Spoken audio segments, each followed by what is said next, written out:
Hey everybody, Norm over here, and I wanted to show you guys something. This is a book. It's called Savage Lost, and this guy, Jeff Lemlich, he wrote this book. You know, I can't imagine anybody writing a book like this. It's Miami, actually Florida bands. This is Florida garage bands, the 60s and beyond. And so this guy, he did an enormous amount of investigation to find out what players played in every band. And these are all bands that, most of them never made it, although a few have, up and down the state of Florida.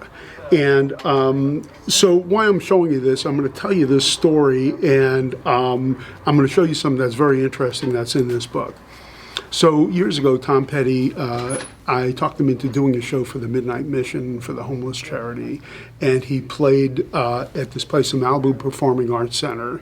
And a friend of mine in Miami, who I also played in a band with, was a big fan of Tom Petty and the Heartbreakers, and anything Tom Petty. So he asked me if I come out, could I go to the show? I said, come out, you can stay with us, and I'll take you to the show, and I'll take you to the sound check. And so we go to the sound check, and Tom gets up with Mudcrutch, and he was playing bass with Mudcrutch, and he gets off the stage, and it's just my friend and me in the audience during the sound check, and the sound man. And Tom comes up and he goes, hey, could you hear the vocals all right? Was the blend all right? And all that. And I said, yeah. And I said, this is my friend Greg Shaw, who's an old friend of mine from Miami. And, Tom goes, hey, nice to meet you, Greg. And, very laid back and all that. And then Greg said, yeah, I used to have a band and we used to play up in Gainesville from time to time. And, the name of the band was the Shaggs. And now Tom was a very cool guy. I mean, he very rarely, would show a lot of emotion and stuff. But Tom goes, the Shaggs, the frickin' Shaggs. And, my friend Greg's looking at me going, what the hell? I came out to see Tom Petty, and Tom Petty is like making a fuss. And we didn't know if he was pulling our leg, but he said, man, you guys played up in Gainesville, and I went to see you when I was about 15 years old, and you have no idea what impact you had on me and all my music from that point on. They were a great band, they had great harmony, and they were just really good players, and they looked like a band. And Tom was like a 15-year-old kid in Lipham music, and he was like awestruck, and when he heard them, he was like flipped out about them. So, and then my friend Greg reaches into his wallet and pulls out a card that says the Shaggs, and it was a business card from back in the day that he always kept in his wallet. And he gave it to Tom, and Tom was like, it was like he just first met George Harrison or something. I never saw Tom act so excited in my life, and Greg and I were just like looking at each other going, what the hell? And but this band, the Shaggs, that my friend Greg played when, they were fantastic. But how I'm going to tie it into this book, so this book is, again, Florida garage bands. And they were talking about who was kind of inspirational in, to other bands. And in this book, on this page, it says, the late Jaco Pastorius once said the local band he dug the most while growing up was none other than the Shaggs.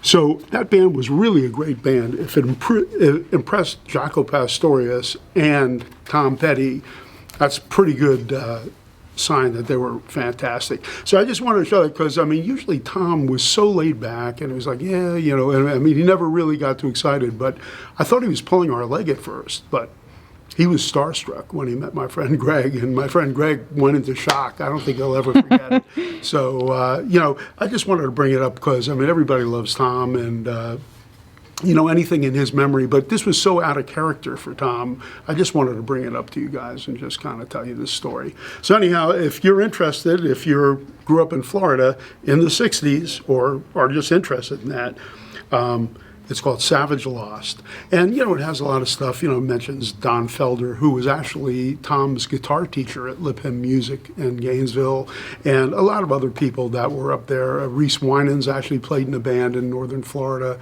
Reese is the keyboard player with Joe Bonamassa. So I just thought I'd bring it up and just tell you just a little, while my brain can still remember any of these things, I figure I'm getting old. Pretty soon I'll be drooling on myself and I won't know what I'm talking about. Oh my God. So, wait, was your band in that book?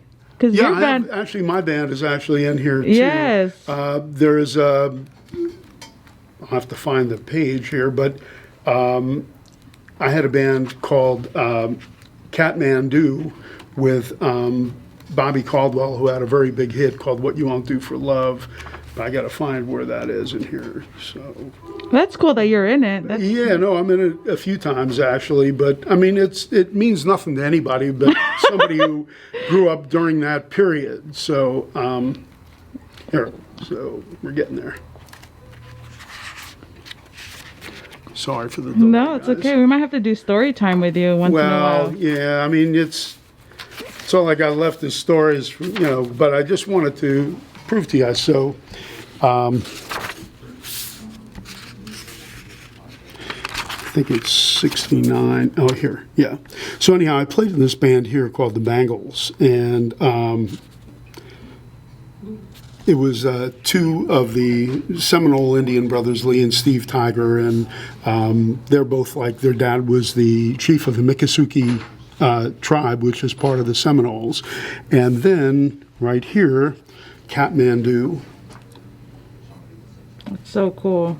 It's just amazing that anybody took the time to, find something so obscure that nobody would care about except a certain amount of people and do a book of it. So I just thought it was just some trivial nonsense for you guys. We love you guys. Thanks for watching. Sorry, to bore you with some of this stuff, but I thought anybody who loves Tom Petty might dig that story because he was totally gaga for my friend Greg, and my friend Greg went into complete shock when he heard that.